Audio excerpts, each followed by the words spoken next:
Coming up on Colonial SportsCenter, it's March, which means it's tournament time. The RMU men's basketball team took on Wagner in the quarterfinals. Could they move on? Men's hockey clinches the Atlantic Hockey regular season championship. Mike Geika is here to preview the playoffs. Coming up next.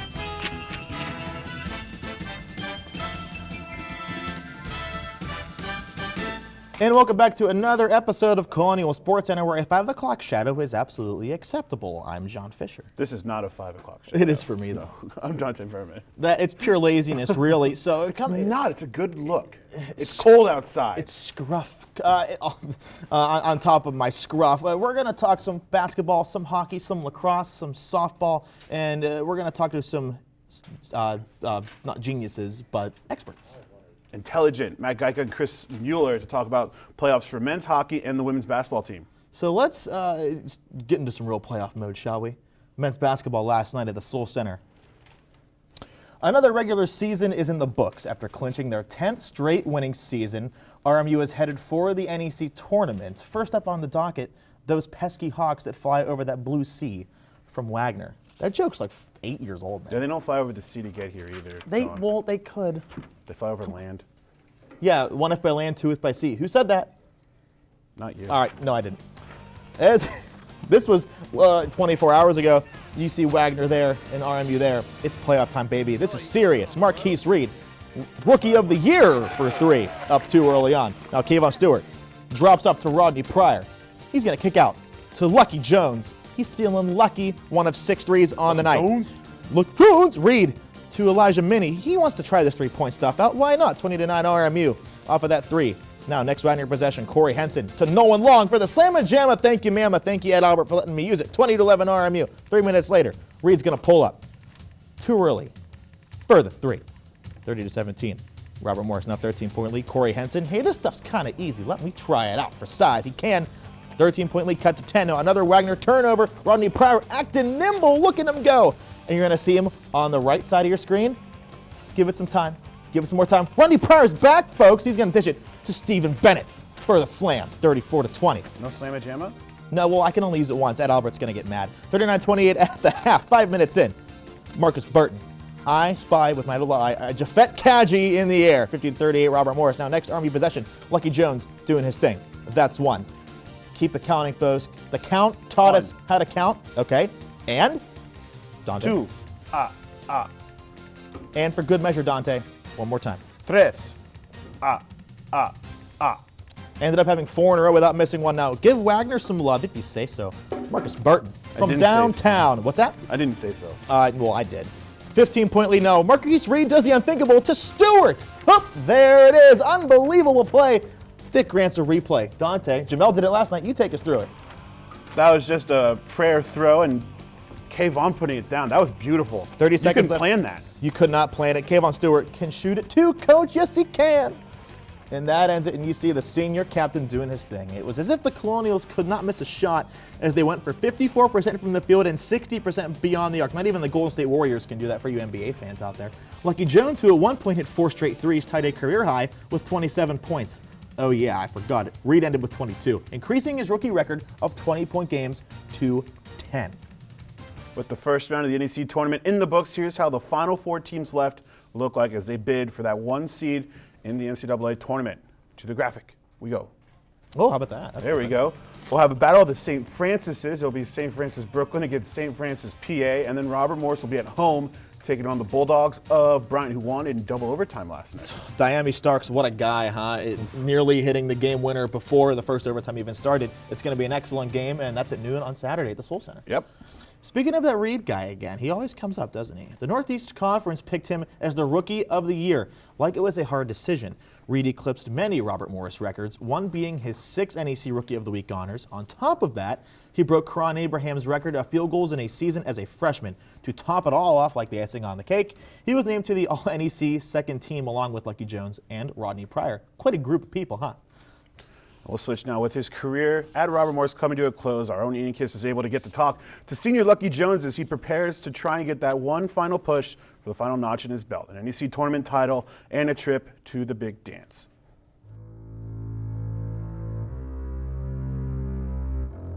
I'm one of the guys who can bring energy, can bring enthusiasm, can bring leadership. You know, I've been on the court for many years here at Robert Morris. His Robert Morris career is coming to an end. However, his name will not be forgotten at RMU. The name Lucky Jones will never get old here at Robert Morris. It's my time to, you know, step up and, you know, deliver big time. Obviously, our sophomore year, you know, we didn't do so well and then get to the championship and have an opportunity to go to the tournament. You know, junior year we had a chance to go to the tournament, but, you know, fell short in the championship game. So it was like I played well throughout the whole, you know, postseason. I wanted to just keep it up, especially with the circumstance we had last year. No matter what, Jones's career will be complete this season. But hopefully, Lucky leaves with a ring on his finger and an appearance in the big dance. Obviously, the accolades is real good, but my whole goal, and I know my team goal and coach's goal, is to get to the tournament. And that's what, you know, I'm working towards. You know, that's the last couple of games I've tried to bring as much leadership as possible. And, you know, obviously the team has been following and has been doing a great job. I want to be, you know, known as the top 5 player that ever played here at Robert Morris. You know, obviously I had chances to go to the tournament, and, you know, that's what the only thing I'm missing so far in my career. You know, not, you know, first team, not second team, not third team, not player of the year. You know, just going to the tournament, that would establish my career and, you know, leave me out going on the bench. I'm Ian Kiss, Colonial SportsCenter. Thank you, Ian. I think top 5 is pretty easy to say. I agree completely. Now, don't forget to check out other fine programming at RMU Television. It's your one-stop Lucky Jones shop for your RMU TV needs. For more on RMU Live, campus stories trending now, or any great web series like the Century Countdown, visit rmucenturymedia.com. Switching gears, the Robert Morris in the middle of a 3-way race for the #1 seed in the NEC tournament. We're looking to stay hot at the Sewell Center as they took on St. Francis last Thursday night in the beginning of the final weekend of the regular season. To the highlights, we go. There were exclamation points in the prompter, too. There were a lot of exclamation points in the prompter. And we'll start early here. Maya Wynn takes the feed from Alexis Hayward, Beaver Falls resident for Blackhawk High School. Ooh. And then a 2-on-1 for Robert Morris. Janae Brown feeds it to Michaela Moraine with and one. And in the pink uniforms, that's a big plus. Jocelyn Joes uses the glass. That's the out of the Dante Verme playbook. Megan Smith from Dantan. What are you trying to And be? Nikki Stamlamp feeds to Megan Smith. 1-on-3, but ain't nobody got time for that. She takes it herself and puts it in for the bucket. Tied at 30, we move on to the second half. Alicia Brock, long 3. No. Replay. Alicia Brock, long 3. It's not a replay. Megan Smith, anything right. you can do, I can do better. Is this still from that soccer joke I said last week? You still mad at me? Shot clock at 3, and Nikki feeds it to Lou Matali at the horn and puts it in. Rebecca Navarro hits a 3. You get a 3, and you get a 3. And Sammy Bethel hits a 3 at the final buzzer. 3s galore. Are you gonna talk to me? The Colonials offense got into gear in the second half, with offense that pounded St. Francis for 41 points in the final 20 minutes. Freshman Megan Smith led the way with 18 points, and Nikki Stamlamp scored all her 11 points in the second half. The victory was the 17th consecutive in NEC play at home for Robert Morris's women's team. The war is not over. Not everyone can have luck with birds, especially ones that fly over bodies of water. Nonetheless, that joke's done, by the way. Didn't you just do that The joke? women, I'm not talking to you. The women took on Wagner in their final regular season game. Despite the loss, RMU ended the season 13-5. Wagner broke the Colonial streak of 17 consecutive home conference wins, a streak that dated back to 2013. Everyone stay H-A-P-P-Y, though, as Megan Smith won Rookie of the Week, and their seed in the NEC tournament isn't too shabby either. You to my left, tell them about it since I'm not talking to you anymore. Guy to my right said H-A-P-P-Y. That stands for happy. The dance card for the 2015 NEC tournament is set. Let's take a look at the road to the big dance. Robert Morris sitting in the number 3 spot. Yeah. Against FDU. It's going to be a big game against the Knights. I believe that Sabascalia, with all of his wisdom and experience, can lead them to another NEC championship and the berth in the NCAA tournament. You know who's going to have a lot more wisdom and experience? It'll be Chris Mueller coming up later to talk about that women's team. And that's a tease in the biz. That's what we call it. Head coach Sabascalia successfully led his team to another NEC tournament appearance. Is there a secret? How does he do it? Is it Michael Jordan secret stuff all in one? Well, all of those answers and more as we caught up with Ashley Ravelli and Michaela Mulrain on their NEC tournament aspirations. The regular season has come to a conclusion for the Robert Morris women's basketball team. The team finished the season one game above 500 and will face Farley Dickinson this Sunday in the NEC tournament. We play, big teams, and with that, playing big teams, your confidence most of the times go down. And I'm not gonna lie, we had a lot of ups and downs when it comes to our confidence, but stayed together, still believing in ourselves, definitely helped us get success at the end. The game plan is to continue playing how we played when we're on an 11-game winning streak. So just always intensity and never settle, and just keep going after it. The girls have their goals set high, but know they need to remain patient to succeed. Our goal is to take one game at a time, and we don't want to settle, to be in the first 3 seeds or to just make the tournament. We want to win and get to the NCAA tournament for sure. Now we just have to want it even more than ever because we've been building up throughout all these months just to get to one place. So now we just have to make sure we get there. The home court advantage will play an exciting factor in their playoff showdown this Sunday as they look to their fans to add extra intensity to the game. When you play home, you know the court better, you have your fans, your crowd. It's just a completely different atmosphere. I think home advantage comes in handy because we're basically on the court every single day, so we're used to just the environment as itself, and having the fans there as well. It's just you just feel comfortable in the area that you're in. Even though we've been winning a lot this year, they always say is it going to take a loss for us to understand what we have to do to continue to win. So just to always keep your head up and always work hard, it's your last game all the time. I'm Nick Milliron, Colonial SportsCenter. Thank you very much, Nick. So we're not done with playoff talk. Coming up next, we have men's hockey, their senior night. What happened, we're going to tell you. And we still have Chris Mueller and Matt Geitke in studio to talk some women's basketball and men's hockey. Women's hockey recap their first round of the playoffs. Coming up next. I'm still not talking to you. Talk to the heat. Looking for these? You drive buzzed. It could be one very expensive ride. First, you gotta make bail. Then pay me to get your car back. Your insurance premiums will go through the roof. And my legal fees just keep adding up. All told, it could end up costing you $10,000. Buzzed, busted, and broke. Because buzz driving is drunk driving.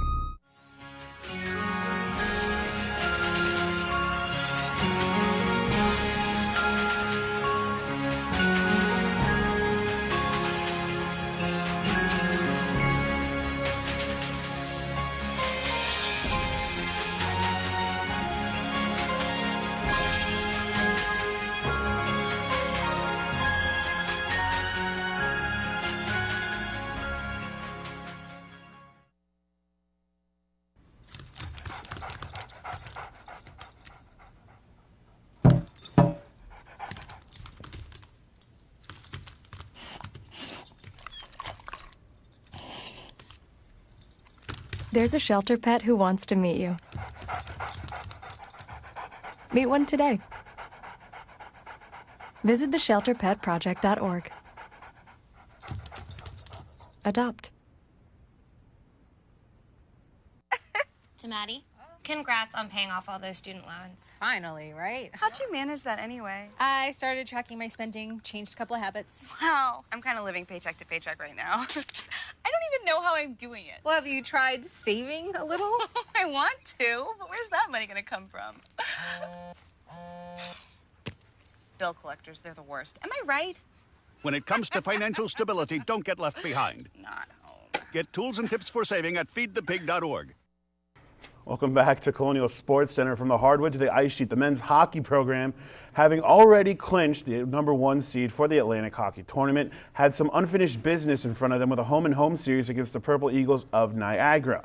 In Game 1 of the series in upstate New York, it was Isaac Coles who led the way for Niagara, scoring twice. Meanwhile, red-hot Greg Gibson didn't cool off as he scored his 4th goal in 3 games, but it wasn't enough for RMU as Niagara to walk away with the upset 2-1 victory over the #20 ranked Colonials.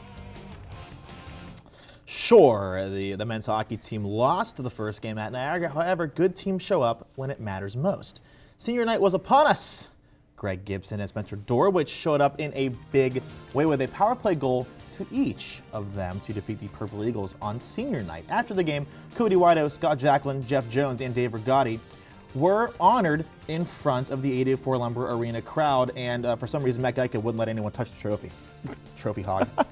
The men's hockey team stepped on the gas, shifted into fifth gear, and never looked back, rewriting the record books with a 22-7-5 record and made them be taken seriously by the college hockey world. Let's take a look at the standings. The Colonials would finish this season ranked number 20 in the USCHO.com poll. The 22-7-5 record makes Robert Morris one of 7 teams in NCAA Division I hockey that has less than 10 losses on the season. All 10 teams are ranked in the top 20, or all 7 rather, with less than 10 losses. With Robert Morris being the number 1 seed in the Atlantic Hockey Tournament, they will have this weekend off as they prepare for the second round of the tournament. Here's a look at the matchups for this weekend. For Robert Morris, they will face the lowest remaining seed, and it's simple. 2 wins next weekend for Robert Morris, and the Colonials will return to the Blue Cross Arena in Rochester, New York for the Atlantic Hockey Tournament's Final Four. Another road to Rochester. Now, there's only 36 days left to vote for the Hobie Baker Award. Cody Wido currently has over 2,500 votes. I forgot to count. Continue to show your support by going to www.hobiebaker.com/awards/the-Hobie-Baker-memorial-award/vote. Now, you can vote every day until April 4th. Now, somebody out there probably listens to that and types it in, and we commend you for that. The women's hockey team got their playoff run started last weekend as they faced off against RIT, a team that 3 weeks ago RMU played in back-to-back draws. This time, there would have to be a winner. The 6-seed Tigers pounced on Robert Morris and never let go. Allie Binghamton led the way with a 30-save performance. Caitlin Wallace, Mackenzie Stone, and Emily Bullied all tallied for RIT. Alone Maddie Colia's goal wasn't enough offense for Robert Morris as they fell 3-1 in Game 1 of the best-of-3 series. Did Emily Bullied bully people? Maybe. You get it? The women's hockey team took a long and windy road to get where they were. RIT took Game 1 and Game 2 at the 84 Lumber Arena, and that didn't bring a different result, unfortunately. Allie Bennington stonewalled the Colonials in net with over 30 saves. For Caitlin Scott, Kelsey Gunn, Erin Stanuski, Maddie Colias, Rebecca Vint, and Katie Fergus, we thank you very much for your time here, and best of luck in your future endeavors. While the season ended last week at the 84 Lumber Arena for the women's team, they continued to bring in the awards as freshman forward Amanda Pandaleo was able to win the CHA Rookie of the Month award for her performance in February. Pandaleo scored 2 dramatic goals during the month, a game-tying goal against RIT 3 weeks ago, followed that up with a game-winning goal in a 4-1 rout of Penn State a week later. So congratulations to Mrs. Pandaleo. Congratulations indeed. It's March with snow on the ground. That means one thing. Lacrosse is here. Well, I mean, maybe I'm a new fan. The men took on High Point, and it was a barn burner, so strap in. Despite 2 goals each from James Ray and Luke Laskowitz, High Point took care of business to deliver RMU its 4th straight loss and stymie their attempt at win number 1 on the year. Matt Thistle paced the Panthers with 3 goals. The women's lacrosse team finished a 2-game road swing in the Mid-Atlantic by traveling to the Diamond State, it's aka Delaware, to take on the Hornets of Delaware State. Yes, it is, looking to increase their current winning streak to 3 games. 3! For a 3rd consecutive game, Robert Morris was able to score at least 20 goals, led by Corey Karwacki's 5-point performance, which included a hat trick, and an astonishing 13 Colonials were able to find the back of the net, including multi-goal performances by 6 of them in the 20-5 rout of the Hornets.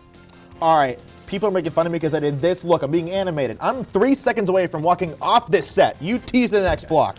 We're going to have Matt Geica and Chris Mueller talk about women's basketball and men's hockey as they get set to do their little playoff runs in the long and winding road.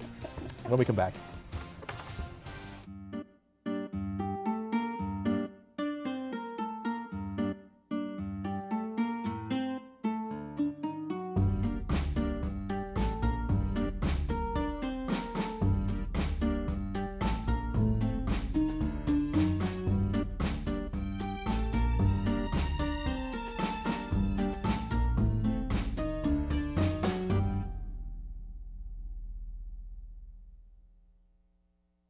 The Red Sea. They need to be able to feed themselves. Penn State couldn't beat the Colonials in a game. It truly was a shame. And then Sacred Heart pioneered.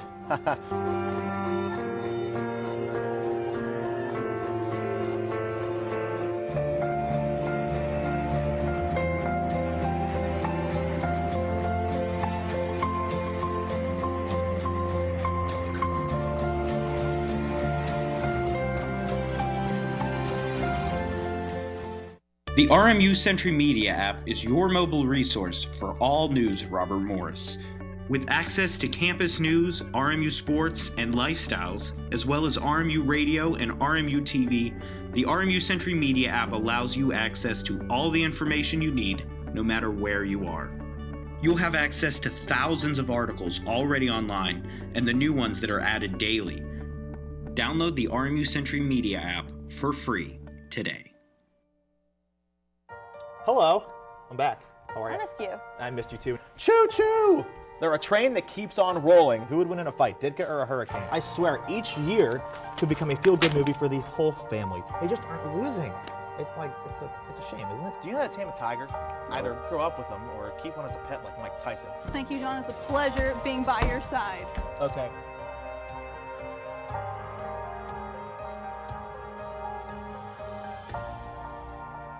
Welcome back to the Roast of John Fisher. I'm glad you can make it. So we're going to do a first here on CSC Playoff Talk. We are joined now by Matt Geitka and Chris Mueller. Guys, thanks for joining us. Thank you. Thanks for having me. So you're first. So, Matt, this season for Robert Morris has been spectacular, but it's nice now to finally see them get a break, get that 1 seed, and have a little bit of time to, ease off a little bit and catch a little bit of a breather. Yeah, Dante, it's a strange situation. This team has never had a first-round bye, so I know they're enjoying it. They had optional skates the first 2 days this week and getting back into a regular flow on Wednesday, but it has been a historic season, so they get some time to enjoy that and celebrate a little bit and I guess take it all in before they have to really get locked in on the opponent next week. So now, Chris, you and I are going to be talking some basketball here. My first question for you, you've been following them all season long. They're going to take on Fairleigh Dickinson here in the quarterfinals. Preview that matchup for me, and who are you going to see as a key component to hopefully come away with the victory? Yeah, John, it's going to be a great matchup. The Colonials have swept Fairleigh Dickinson twice this season. They've played well.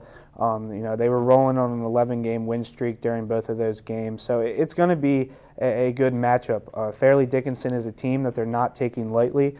As associate coach Charlie Buscalia put it, they're a team that's playing their best basketball right now in March, which is very important for a conference postseason run. And in terms of key players, you need to look to Anna-Nikki Stamalan-Prue, who obviously is taking over the scoring role this season after Artemis Spanu, so she's going to have to play well. And then they're really just going to have to play a complete game, full team games, stay out of foul trouble down low, and really just, play for both halves. And Matt, looking at the goaltending situation for Robert Morris, Dalton Isaac got both starts for the weekend, the first time a Colonials goaltenders had that this weekend. Do you think Coach Glee's going to go with him, or it's kind of a win-win situation because he's got two phenomenal goaltenders to go to between Dalton and Terry Schaefer? Yeah, Coach has called this a good problem to have all year, and I would definitely agree. Dalton Isaac did get the final 2 starts of the regular season. Coach Schooley said you can read into that what you will, so we'll go with that into the playoffs. I'm assuming that Dalton Isaac will get the start in Game 1 of the second round series of the quarterfinal series at 84 Lumber Arena. But if he falters, you do have Terry Schaefer as well, who has some tremendous experience at the NCAA level and really matched Dalton Isaac stat for stat this season when it all came down to it. So, yeah, dynamic duo in net definitely for Robert Morris. And when you're talking about playoff hockey, you need that solid goaltending as a bedrock to any kind of long run you have aspirations of making. Now, Matt, you touched on one dynamic duo. So, Chris, let's go to the dynamic duo for the women's basketball team. Anna-Nikki Stamalan-Prue and Ashley Ravelli. Talk about their impact a little bit. And they're clearly the leaders on this team. How much is the rest of the team going to depend on them to lead them into the semifinals? Of course, John. Ashley Ravelli has, taken on a huge role this season. She transitioned from shooting guard, which she played her first 2 seasons, to now taking over the primary point. She's running the offense. She's their team captain, as of one of 2 juniors on the left on the squad right now. So her and Anna-Nikki had a chemistry from last year, but she's really played well. She shoots the 3.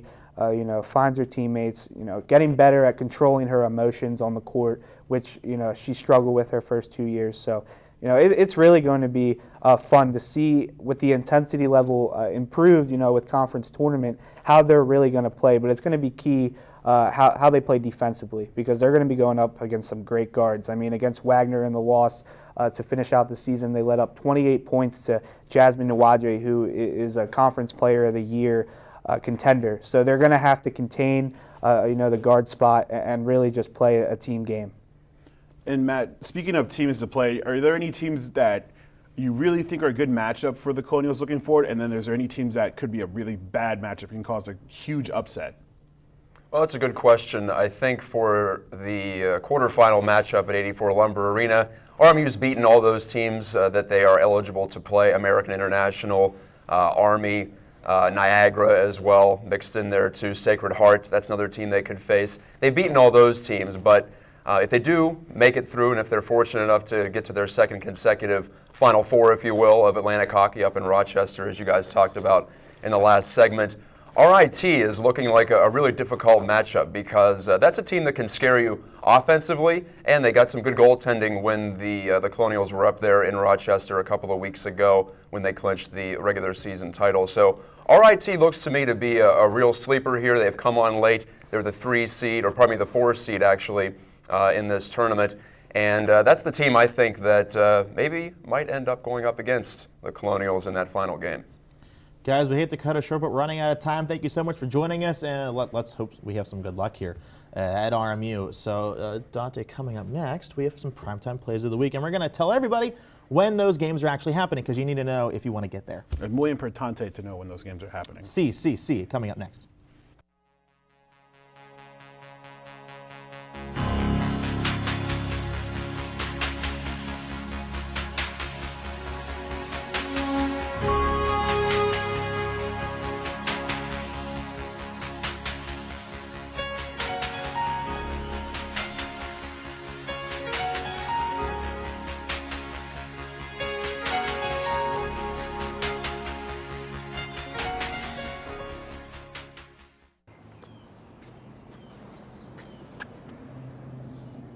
Here is my handle and here is my spout.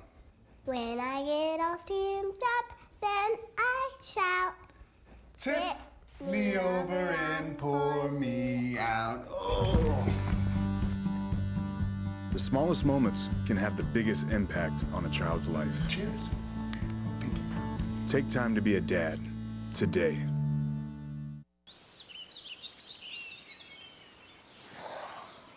Oh, look, a redhead. Staring contest.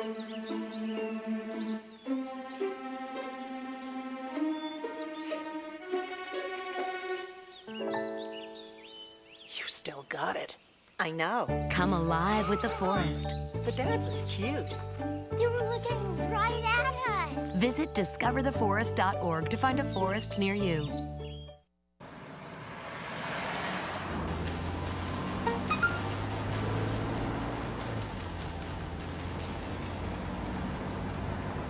The average text takes your eyes off the road for nearly 5 seconds.